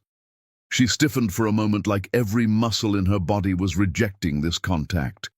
Then she collapsed against his chest and sobbed like her soul was breaking into pieces too small to ever put back together.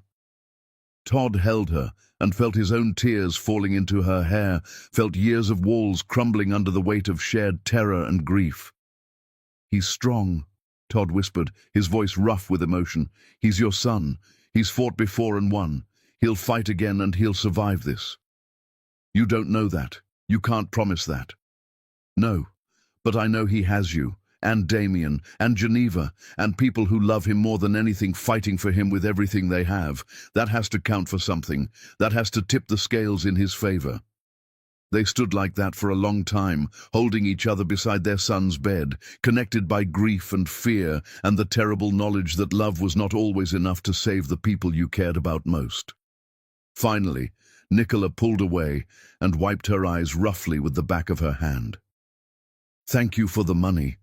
I mean it. But after this, you need to stay gone. I can't handle having you in our lives. It hurts too much to have you here." "I know. I understand. I'll go. But I need you to promise me something first. Anything. Promise me you'll call if something changes. If there are complications with the transplant, if Scott gets worse, or if there's anything else he needs, promise me I'll know what's happening." Nicola hesitated, clearly torn between her need to protect herself and her terror for Scott. "I promise. Now go before Damien comes back and we have a fight in front of Scott." Todd looked down at his son one more time, bent and kissed the top of Scott's fevered head very gently, breathing in the smell of hospital soap and illness, and the particular scent that belonged only to this child he barely knew, but loved more than his own life. "Fight," he whispered against Scott's hair. "Please fight hard, Scott. You're stronger than you know." Then he walked out of that hospital room without looking back, even though every instinct screamed at him to stay. Damien was waiting in the hallway with arms crossed and expression murderous, a physical barrier between Todd and any further intrusion. "The money is in the hospital's account," Todd said before Damien could speak. "Do whatever you need to do for Scott. Get him the transplant. Save his life. I'm leaving now." He started to walk past, but Damien's voice stopped him cold. "Why?" Todd turned back. "Why what? Why pay for this? You could have just stayed gone. Could have let us struggle and drown and fail. Why come back now with money?" Todd met Damien's eyes directly, not flinching from the anger and suspicion he saw there. "Because no matter what role I have or don't have in Scott's life, he deserves every chance to survive. And if I can give him that chance, then I will. Every single time. No matter what it costs me." Something shifted in Damien's expression. Not forgiveness, not acceptance, just a slight softening, a recognition that maybe Todd was marginally less terrible than Damien had believed. "If he makes it through this," Damien said quietly, his voice rough with emotion he was trying to control, "it will be because of you. I need you to know that. I hate that it's true, but it is true." Todd nodded once, his throat too tight for words. Then he walked away before he could break down completely.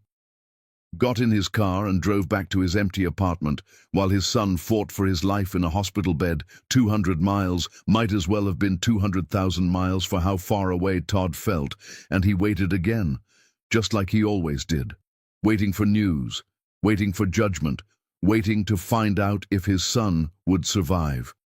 Chapter 6. The Vigil. Scott survived the transplant surgery. Geneva called Todd 3 days later with the news. Her voice was thick with relief and exhaustion. The surgery had been successful. Scott's body was accepting the donor cells. He was still in critical condition, but the doctors were cautiously optimistic about his recovery. Each day he grew slightly stronger, slightly more stable. Todd sat on the floor of his apartment and wept with relief so intense it felt like being torn apart and reconstructed simultaneously. "Thank you for calling," he managed when he could speak again. "Please keep me updated. I need to know how he's doing." "I will." "And Todd? Nicola doesn't know I'm doing this. She thinks you're gone for good like you promised. I'm only telling you because you deserve to know your money saved him. But you need to stay away. Let them breathe and recover without complications." "I understand. I won't come back. Just tell me if anything changes." But Todd couldn't truly stay away. Not completely.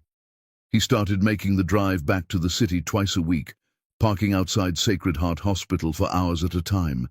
He never went inside, never tried to see Scott or Nicola or demand updates. Just sat there in his car, knowing his son was in that building somewhere, getting stronger every day, surviving against odds that should have destroyed him. Lawrence found out about these visits, of course. Lawrence always found out somehow. "This isn't healthy," Lawrence said one cold afternoon, sliding into the passenger seat of Todd's car, where it was parked across from the hospital. "You're torturing yourself for no reason." "I just need to be near him. He doesn't know you're here. This doesn't help him at all. It only hurts you." "I know, but I can't stop. I can't just sit in my apartment pretending he doesn't exist when he's right here fighting to survive." They sat in silence for a while, watching hospital staff come and go through automatic doors. Then Lawrence said quietly, "The non-profit wants to offer you a full-time director position, significant salary increase, good benefits, a real reason to stay in one place and build something positive with your life." "I don't want to build anything. I just want my son to be okay." "He is okay. He's recovering. The transplant worked. You gave him that gift. But now, you need to let him go live his life while you figure out how to live yours." Todd knew Lawrence was right, knew this obsessive watching was pathological and unhealthy, and solved nothing. But knowing something and changing it were different countries separated by an ocean he didn't know how to cross. Then one afternoon in late autumn, Todd was sitting in his usual spot outside the hospital when he saw them emerge through the doors. Nicola pushed Scott in a wheelchair, bundled in blankets despite the mild weather. Damien walked beside them, carrying balloons and a stuffed elephant. Scott looked thin and tired, but gloriously, impossibly alive. His eyes were clear, his skin had color again. He was smiling at something Nicola said. They were taking him home. He had survived. Todd watched them load Scott carefully into Damien's car, watched Nicola fuss over his seatbelt and blankets with the fierce protective love only mothers possess, watched Damien rest his hand on her back in a gesture of quiet support and partnership. Then they drove away toward their life together, and Todd started his car to follow at a distance, unable to help himself, even though he knew it crossed lines that should never be crossed. He knew it was wrong, knew it violated the promises he had made, but he followed them anyway, needing to see where they lived, what kind of home his son was going to, now that he was healthy again. They pulled up to a small house in a working-class neighborhood, not fancy or impressive, but clean and well-maintained. A bicycle in the driveway, flowers planted near the door that Geneva must have tended. Home in every sense that mattered. Damien carried Scott inside while Nicola gathered bags from the car. Geneva's car pulled up moments later and she rushed to help, her face bright with relief and joy and gratitude.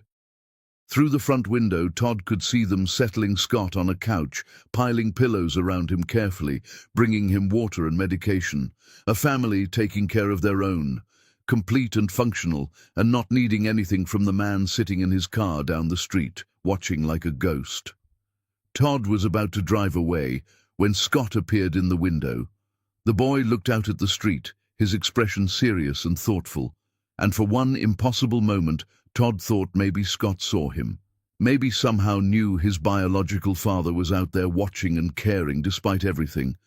Then Nicola appeared behind Scott and gently pulled him back from the window, probably worried about drafts or overexertion after surgery. The curtains closed, blocking Todd's view. Todd sat there for another hour before finally driving back to his cabin.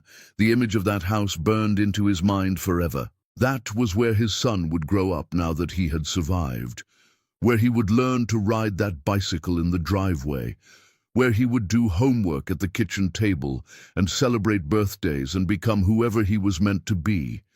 And Todd would not be part of any of it. That was the deal. That was what staying away meant. 6 months crawled past. Todd accepted the non-profit director position Lawrence had mentioned, took an apartment in the city proper, closer to work, but still far enough from Nicola's neighborhood that he wouldn't accidentally run into them. Threw himself into his job with intensity that bordered on manic desperation. He managed programs for homeless youth, spent 14-hour days writing grants and organizing resources, worked until he was too exhausted to think about anything except sleep. It helped slightly. Having purpose disconnected from his own pain. Helping other people's children since he could never help his own beyond anonymous financial support. Then Geneva called again. "He's doing well," she said without preamble. "Fully recovered. Doctor says he can return to all normal activities. Nicola wanted you to know that your money gave him his life back." That's all I needed to hear. Thank you for telling me. There's something else. Geneva paused, clearly uncomfortable. Nicola and Damien are getting married next month. Small ceremony at Riverside Community Center. She specifically asked me not to tell you, but I thought you should know anyway. Todd closed his eyes and leaned back in his desk chair. Of course they were getting married. Damien had proven himself beyond any possible doubt. Had been there through the worst crisis imaginable and never wavered. He deserved to marry Nicola. deserved to legally become Scott's father. "Thank you for telling me," Todd said. "Tell Nicola I hope she's very happy, and I mean that sincerely. Are you okay?" "No, but I will be eventually. Maybe." After Geneva hung up, Todd sat at his desk until his assistant knocked to remind him about a donor meeting. He went through the motions, gave his presentation, made decisions about budget allocations, acted like a functional human being even though he felt hollowed out inside. That night he drove past Nicola's house without planning to and saw wedding decorations being delivered. Saw Nicola and Damien on the porch laughing about something while they unpacked boxes. Saw Scott run outside and hug both of them, looking healthy and whole and exactly where he should be. Todd drove away before anyone could notice him and went to a grief support group meeting even though his loss wasn't death. It was the living death of watching your child thrive without you, of knowing you had saved his life but lost any right to be part of it. "My son is getting a new father next month," Todd told the group that night. "Legally this time, and I'm the reason he needs one because I abandoned them years ago. Then I paid for his medical treatment when he almost died. Now I have to watch him grow up happy in a family I destroyed and then helped save from a distance. How do you live with that?" No one had answers. They never did at grief groups. But they listened with understanding born from their own losses, and listening was infinitely better than the silence of his apartment. The wedding day arrived. Todd told himself he would not drive past, would not torture himself by witnessing their happiness, but of course he did, because he had no self-control where they were concerned. He parked down the street from Riverside Community Center and watched guests arrive. Saw Geneva in a beautiful dress, her face radiant with joy. Saw friends and family file in with gifts and warm wishes. Saw Scott in a tiny suit that made Todd's heart crack, the boy's role as ring-bearer evident from the small pillow he carried carefully. Then he saw Nicola. She wore a simple white dress, nothing extravagant or ostentatious, but she was the most beautiful thing Todd had ever seen. Damien waited at the entrance in his dress uniform, his face lit with joy when he saw her approaching. They embraced, kissed deeply, disappeared inside together toward vows and promises, and a future Todd would never be part of. Todd sat in his car, watching the door close behind them, and knew this was truly the end. Nicola was married now. Scott had a legal father. The family was complete and permanent and sealed against any intrusion Todd might have contemplated. He should have driven away immediately, should have let them have their day without his ghost haunting the periphery like some pathetic specter. Instead, he got out of his car and walked toward the community center, not to go inside, just to stand outside near the open windows and listen to the ceremony through them, to hear Nicola's voice saying vows to someone who deserved her, to witness from a safe distance the happiness he had made possible by leaving. The ceremony was short and genuine and full of warmth, lots of laughter from guests who clearly loved this couple. Scott's voice piping up at one point, with something that made everyone chuckle affectionately. Then music and enthusiastic applause as the couple was pronounced married. Todd turned to leave before anyone came outside for photographs, but a hand on his shoulder stopped him. He spun around and found himself face to face with Damien. The new groom stood there in his dress uniform, his expression unreadable and complex. They stared at each other for a long moment. Todd waited for rage, for accusations, for the confrontation he probably deserved for being here uninvited. Instead, Damien extended his hand. "Thank you," he said quietly, his voice steady despite the emotion underneath. "For the transplant, for saving my son's life. My son, not our son, not even Scott's name, my son, claiming ownership clearly, establishing boundaries firmly." Todd shook Damien's hand, feeling the strength in that grip. "He's your son. You earned that right every single day. I just helped make sure he survived to grow up with you." Damien's grip tightened slightly, almost painfully. "If I ever see you near my family again without explicit permission, we will have a very different conversation than this one. But today I wanted to say thank you. You gave me the greatest gift possible when you paid for that transplant. You gave me my son's future. You're welcome, and congratulations on your marriage. You both deserve every happiness." Damien nodded once, a gesture of acknowledgement and dismissal simultaneously. Then he turned and went back inside where his wife and son waited for him, where his life was waiting, where Todd could never belong. Todd walked back to his car and drove to his empty apartment and understood with perfect clarity that this chapter was permanently closed now. Nicola was married.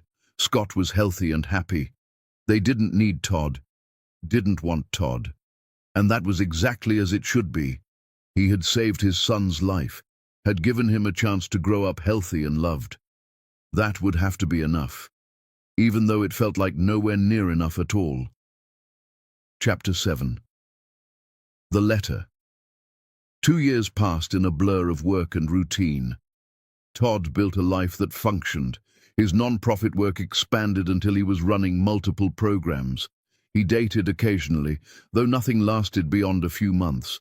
He volunteered at a children's hospital on weekends, reading to kids in the oncology ward. He thought about Scott every day, but stopped the obsessive drive-bys. The anonymous trust fund continued its monthly deposits. That was his only connection now. Then a letter arrived that changed everything. Todd almost missed it among the bills. But there was his name in careful, wobbly handwriting. The return address was Nicola's house. His hands shook as he opened it. "Dear Todd, my name is Scott. My mum says you are my biological father.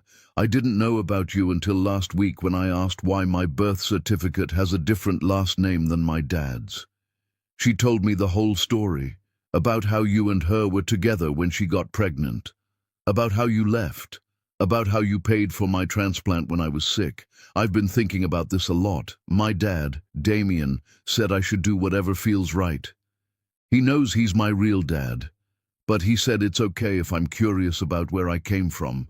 So I guess I am curious. I don't understand why you left. Mom says you were scared. I'm 8 and even I know that's a bad reason to leave someone. But you also saved my life. The doctor said I would have died without the transplant. Would you want to meet me? Not be my dad or anything. Damien is my dad. But maybe just talk. I have questions. Do I look like you? Do we have stuff in common? Are you sorry you left? You don't have to write back. Mom says I shouldn't get my hopes up.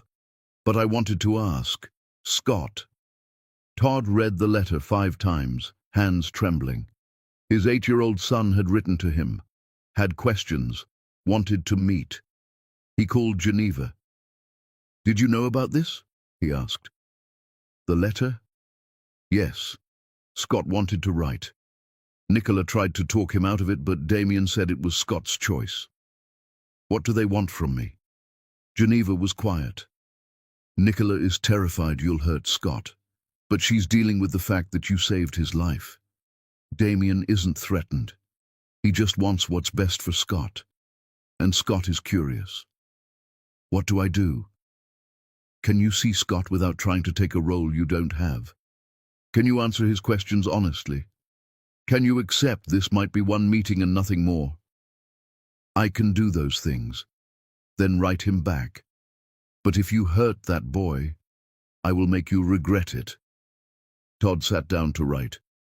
"Dear Scott, thank you for your letter. I can't tell you how much it means. You ask if I want to meet you, and the answer is yes. But I want to be honest first. I did leave your mother when she needed me. I was scared and selfish and made the worst choice of my life. Your mother deserved better. You deserved better. Damien is your real dad in every way that counts. The man who shows up every day, who loves you, who was there when you were sick. That's what makes someone a father. I gave you DNA, but he gave you everything else. I would be honored to meet you and answer your questions. But only if your mom and Damien are comfortable, and only if you understand I'm not trying to replace Damien or change your family. You ask if you look like me. You have my eyes, but your mom's smile. I don't know if we like the same things, but I'd love to find out. Yes, I am sorry I left. More sorry than I can explain. Leaving your mom and missing you is my biggest regret. You were never a mistake. You were always wanted. I was just too much of a coward to stay. If your mom and Damien say it's okay, I would very much like to meet you. Todd." He sent the letter immediately, then waited. 2 weeks later, a response arrived. From Nicola. "Todd, Scott showed me your letter. I've read it 50 times trying to decide if you mean it. Damien and I talked for a long time. He's less worried than I am. He says Scott is old enough to understand complex truths and that meeting you might help him. So against my better judgment, we're agreeing to one meeting. Supervised, public location. Here are the rules. 1. You don't get to call yourself Scott's father. You are Todd. 2. You answer questions honestly, but age-appropriately. 3. If Scott seems uncomfortable, we leave immediately. 4. This is one meeting, might be the only one. 5. No expensive gifts trying to buy affection. 6. Remember Damien and I are his parents.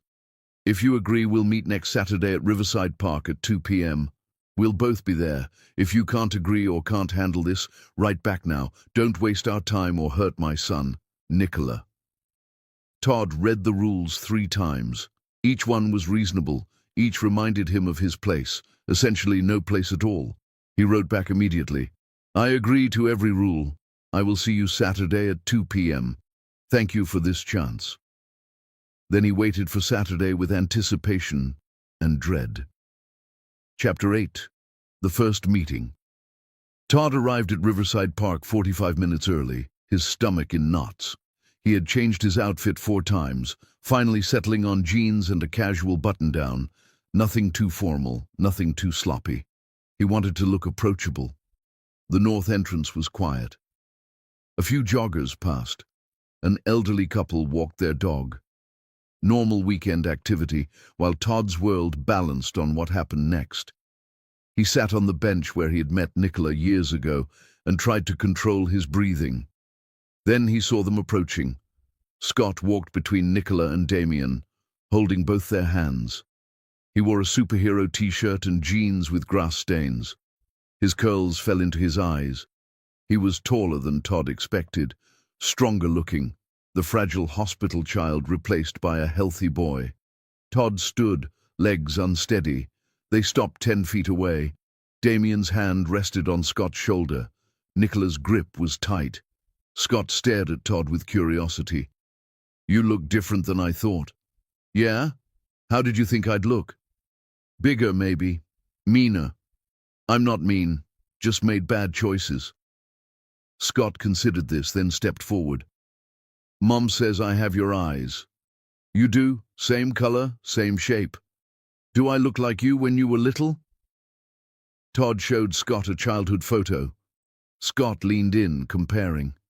"We kind of do look the same," Scott observed. "That's weird."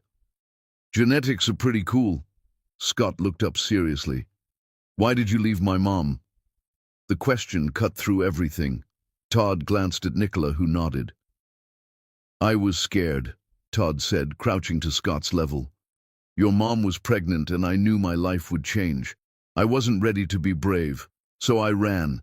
It was the worst thing I ever did. I hurt your mom and missed knowing you." "That was mean." "Yes, it was. But you paid for my transplant." "I did. Because even though I wasn't there before, I couldn't stand you being sick when I could help. You deserved to live." Scott processed this.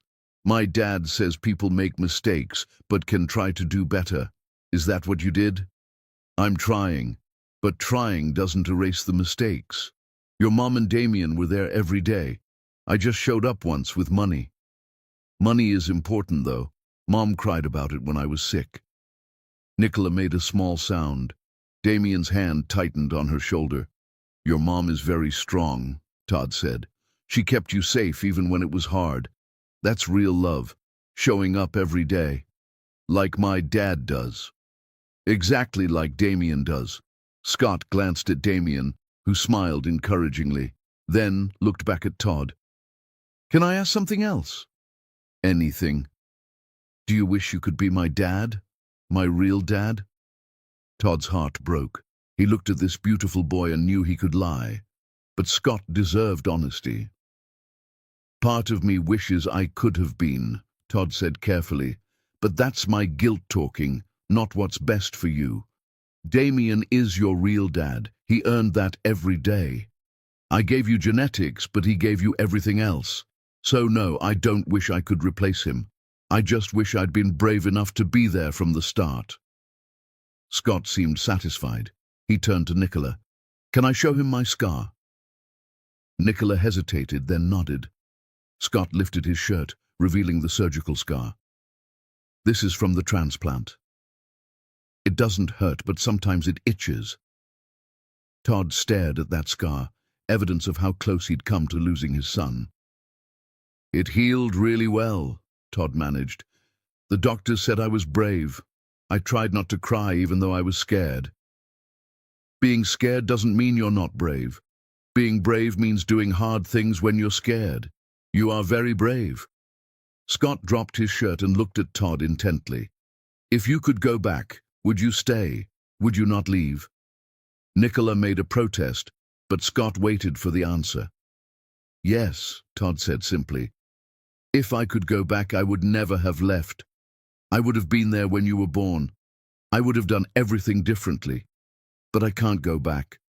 I can only try to be better now." "Okay." Scott turned to his parents. "I'm ready to go now." Just like that. Meeting over. Scott had his answers. "Thank you for meeting me," Todd said. "You're welcome. Maybe we can do this again sometime, but not a lot." Before Todd could respond, Scott walked back and took his parents' hands.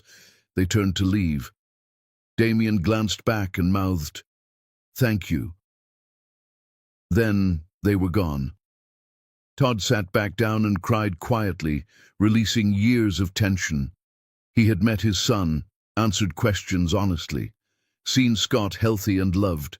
It was more than he deserved. When he finally composed himself, he found Nicola waiting by his car. She stood with arms crossed. "That went better than expected. Scott is amazing. You and Damien did an incredible job." "Don't," she said sharply. "Don't compliment me like you had any part in who he became. You showed up for one conversation. I know I wasn't. You were being gracious, and you succeeded today. Scott likes you, which terrifies me." "Why?" "Because what if he wants more time with you? What if you become this thing that complicates everything?" Todd absorbed this. "What do you want from me?" "What I want is for you to have stayed years ago.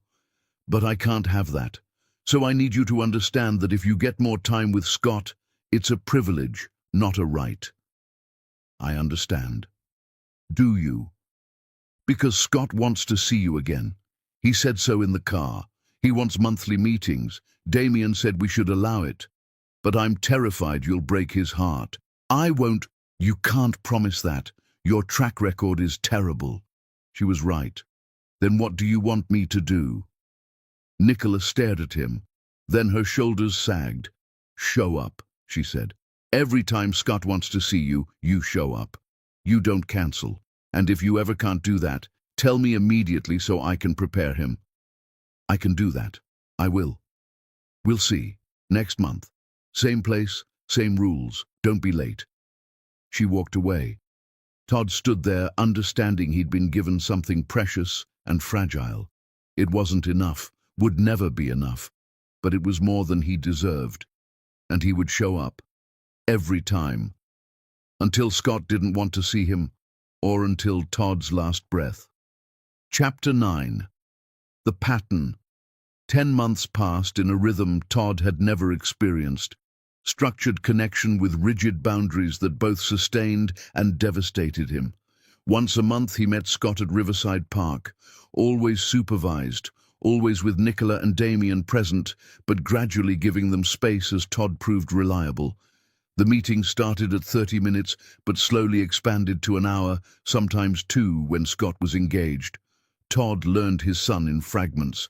Scott loved dinosaurs but only herbivores because plant eaters had to be smart to survive, which is cooler. He was excellent at math but struggled with reading. He had Nicola's competitive streak. He bit his lower lip when concentrating exactly like Todd did. They built things together, paper airplanes, Lego structures Scott designed, a wooden birdhouse Scott later installed in Damien's backyard, small projects that gave them something to do while talking. Scott asked questions constantly about Todd's childhood, his job helping homeless families, whether he had other kids, no, just you, whether he had a wife, no, whether he was lonely, yes, but that's my fault. Todd answered honestly, never sugarcoating. Slowly, something resembling a relationship formed, not father and son. Scott had a father, but something else neither had words for. The 10th meeting was in late autumn. Scott was 9, taller and more confident. They sat throwing bread to ducks while Nicola and Damien watched from nearby. "Can I tell you something?" Scott asked seriously. "Always?" "Kids at school made fun of me for having 2 dads. They said it was weird." Todd's chest tightened. "What did you say?" "I said my family is normal for me. Damien is my real dad and you're my biological dad. That's just how it is." Scott paused. "But it made me wonder if people think it's weird." "Do you think it's weird?" Scott considered it. "Sometimes. Like family tree projects at school, or when doctors ask about medical history. But mostly it feels normal." "Normal is different for everyone. Your normal includes a biological father who made mistakes and a real father who shows up daily. That's not weird, that's your story. My friend Tyler has 2 moms. He says families come in different types. Tyler sounds smart. He is. He's better at soccer than me." Scott threw the last bread. "Can I ask something weird?" "Yeah. Do you ever wish you could come to my soccer games? Not to replace my dad, just to watch." Todd's throat closed. He glanced at Nicola, who had gone still. "Honestly, yes. I wish I could watch you play and see your plays and be part of your daily life, but I understand why that can't happen. Your life is with your mom and Damien. I'm just someone you know sometimes. I don't get to be more. But you want to be." It wasn't a question. Scott was too perceptive. "Yes," Todd admitted. "I want more than I'm allowed. But what I want doesn't matter. What matters is what's best for you. And that's the family you have." Scott nodded, processing. Then, "Mom and Damien were fighting about you." "What?" "I heard them. They thought I was asleep. Damien said you've earned more time with me, that you've been showing up for almost a year and maybe I should spend time with you without them watching. Mom said no, that she doesn't trust you. They got loud." Todd felt sick. "I'm sorry they're fighting because of me. I know. But maybe my dad is right. You've come every month, never late, never cancelled. You answer hard questions. Maybe Mom should trust you a little. Your mom has every reason not to trust me. I destroyed that trust long ago. But people can change. You changed. You're not the same person who left." Todd wanted desperately to believe that. "Your mom will decide. Whatever she decides, I'll respect, even if it means stopping these meetings." Scott's eyes widened. "You'd stop seeing me if Mom said?" "If your mom truly believed it was best, yes. She knows you better than I ever will." Scott was quiet, kicking dirt. "I don't want to stop seeing you. Is that okay?" The question broke Todd. This child asking permission to want a relationship with his biological father. "It's more than okay," Todd said. "It means everything to me." They sat in silence. Then Nicola called time. Scott stood and hugged Todd. Quick, awkward, genuine. "See you next month. See you next month." Todd watched them leave. His phone buzzed. "Nicola, we need to talk. Come to the house tomorrow at noon. Just you." Todd's stomach dropped. She was ending this.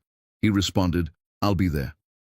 That night, Todd lay awake, bracing for loss. Chapter 10.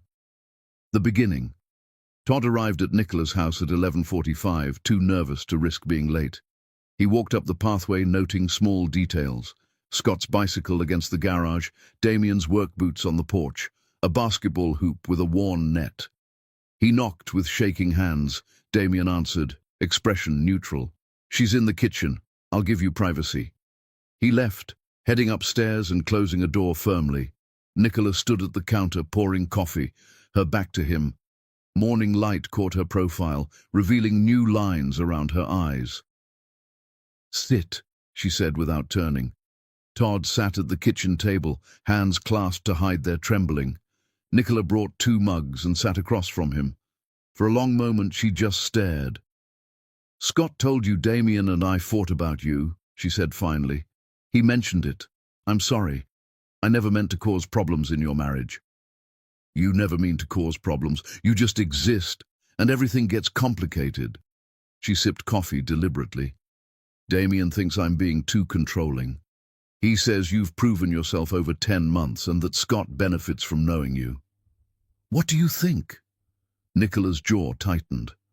"I think I spent years building a life where I didn't have to worry about you disrupting everything. Where Scott had stability and one clear father figure. Then you came back and now everything is complicated.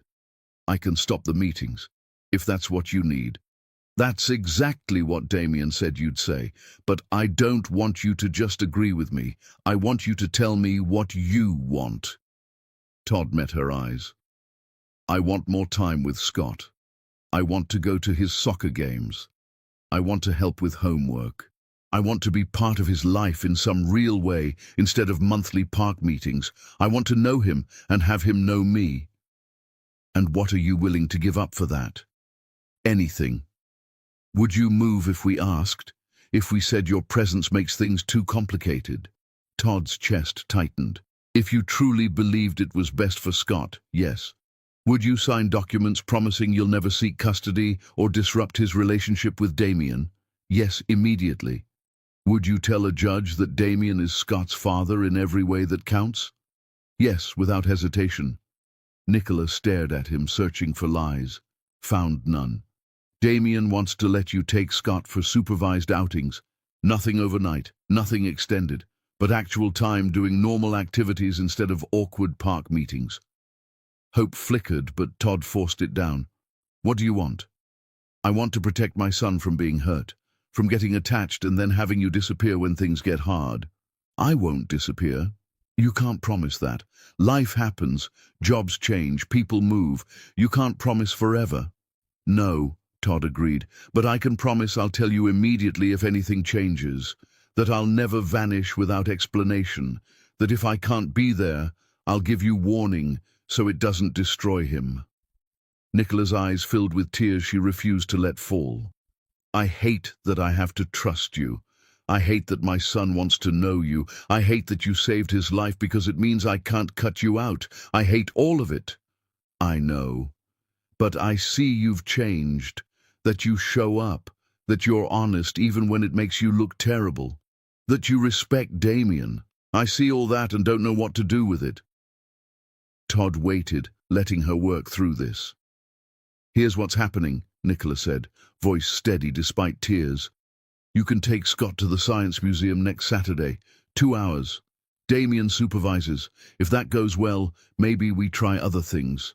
Movies, lunch, normal activities. But the first time you're late, first time you cancel without excellent reason, first time Scott comes home upset because of you, we go back to monthly park meetings. Are we clear?" "Crystal clear. And you don't get to call yourself his father. You are Todd, his biological dad if he asks, but just Todd. Understood?" "Completely understood." Nicola wiped her eyes. "I'm doing this for Scott, not you. He deserves to know where he comes from. But if you hurt him, I will make you regret it." "I would deserve it." She stood. Todd stood too. "Saturday, 10 a.m. Children's Science Museum. Do not be late." "I'll be there at 9:45. Something flickered in her expression, almost amusement. "Of course you will." Todd turned to leave, but Nicola's voice stopped him. "Todd?" He looked back. "Thank you for the transplant. I've never properly said that. You saved Scott's life. I'll always be grateful for that, even if I can't forgive everything else." Todd nodded, not trusting his voice. That Saturday, Todd arrived at 9:45. Damien pulled up at 9:50 with Scott, who bounded out excitedly. We're going to see dinosaurs, Scott announced. I heard. You ready? So ready. Damien extended his hand. They shook, silent understanding passing between them. 2 hours, Damien said. I'll be here, but I'll keep distance. But I'm watching. I would expect nothing less. Inside, Scott was pure enthusiasm, dragging Todd from exhibit to exhibit, reading every plaque, asking endless questions. Todd soaked in every moment, Scott's hand tugging him forward, his laugh at interactive displays, how he looked up constantly to make sure Todd was paying attention. At one point, Scott stopped at a genetics display. This is like us. You gave me half my genes and Mom gave me the other half. That's right. But my dad gave me everything else. Yes, he did. Scott looked up seriously. I'm glad I have all three of you. Is that weird? No, that's not weird at all. Near the end, they sat in the cafe sharing fries. Scott pulled out a school project. I made this family tree, he said, unfolding it carefully. I wanted to show you. 2 branches at the top. One had Nicola's name with her parents and grandparents. The other had Todd's name with a photo Scott must have found online. Below both, Scott's name with his photo. But there was also a decorated box to the side with Damien's photo and a note.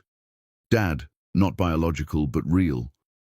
What do you think? Scott asked nervously. Todd stared at that tree. His name included, Damien's special designation, Scott's careful attempt to make room for everyone. I think it's absolutely perfect, Todd said, voice catching. You did an amazing job. Some kids asked why I had 2 dads. I said families can be different shapes. My teacher said that was a good answer. Your teacher was right. When their time ended, Damien appeared and Scott ran to him. Dad, we saw the biggest dinosaur ever, and Todd bought me a pterodactyl book. Damien caught him easily, glancing at Todd with what might have been approval. Sounds like you had fun. So much fun. Can we do it again? We'll see. Before leaving, Scott turned back. Thanks for today. I'll see you again soon, right? Right. Todd watched them walk away, Scott chattering to Damien, Damien listening with complete attention. A father and son heading home. And for the first time, Todd didn't feel destroyed watching them leave, because he would see Scott again, not as much as he wanted, never as much, but enough. Enough to know his son, enough to watch him grow, enough to be part of the story, even if never the hero. That evening, Nicola texted, Scott hasn't stopped talking about the museum, same time next month. Todd responded immediately, I'll be there. And he would be. Every month, every outing, every moment Scott was willing to share. Because that was what showing up looked like. Not grand gestures or dramatic redemption, just consistent presence. Day after day, month after month, building trust one small moment at a time. It wasn't the ending Todd would have written. He wasn't forgiven, wasn't Scott's father, wasn't part of Nicola's life beyond these negotiations, but he was here, and Scott knew him, and that would have to be enough, because sometimes the best you could do was accept you had destroyed something precious and spend the rest of your life grateful for whatever small pieces you were allowed to hold. The end.